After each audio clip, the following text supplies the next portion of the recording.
Joining us now is former Federal Reserve Vice Chair and Princeton Professor of Economics and Public Affairs, Alan Blinder. It's good to have you, Alan. So where do you get the calculations of a percentage point or more a year for inflation? Nice to be here. Good morning. I'm almost tempted to say I pulled it out of a hat. I didn't. I did the best I thought I could because we don't really know what the Trump policies are going to be. He's sort of all over the map on tariffs. Lately, it's Mexico and Canada. I didn't know that when I penned that Wall Street Journal piece. I made a guesstimate that it would be 10 to 20% average tariffs across the board, with more on China, based on what Trump had said. And as your screen shows now, if you do the math on that, that's 1.5 to 3 percentage points over a few years, probably over a couple of years, let's say, of more inflation. What I really didn't know what to make of, and I didn't put a number to it, is the crackdown on immigrants. Yeah. I almost said illegal immigrants, but I'm sure some legal ones are going to get scooped up in this process. We don't have any idea how fast and large this is going to be to sort of assess what its inflationary impacts will be in the next year or two. What's clear is they'll be inflationary. You're talking about restricting the supply of labor by non-trivial amounts. How much is anybody's guess? It's not going to be 11 million in a year.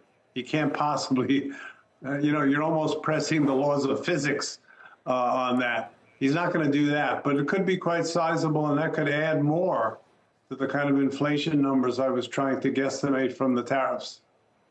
At least on the tariffs, I mean, you've heard the argument, Alan, which is that last time around he did tariffs, and first of all, he uses them as a tool for negotiation, and second of all, we did not see a big flare-up of inflation. So why are you thinking this would be different?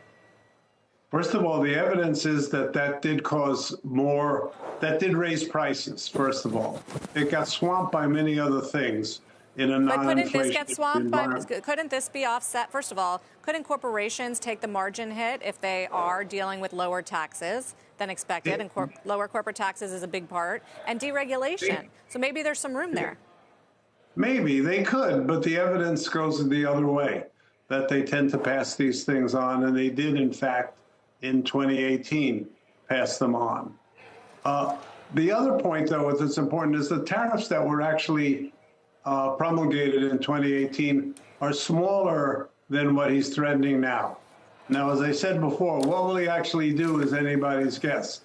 But if he comes up to the promises, if you want to call them promises, we're talking about larger tariffs than we had before.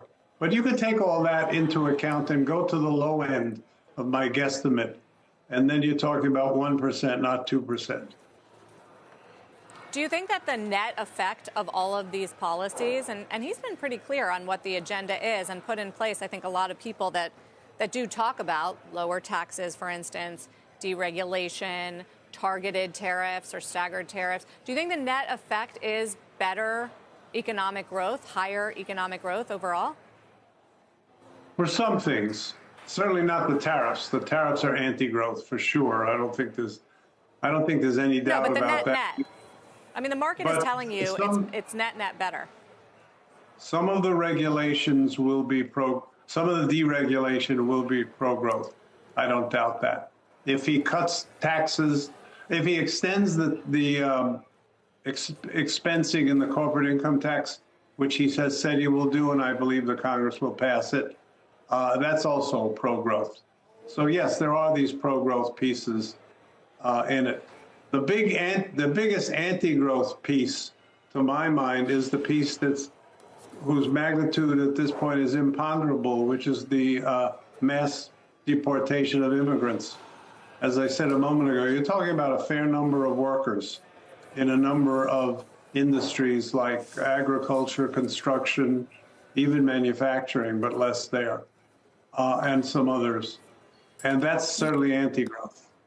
So, if you want to argue that maybe some growth, it all washes out, that could be.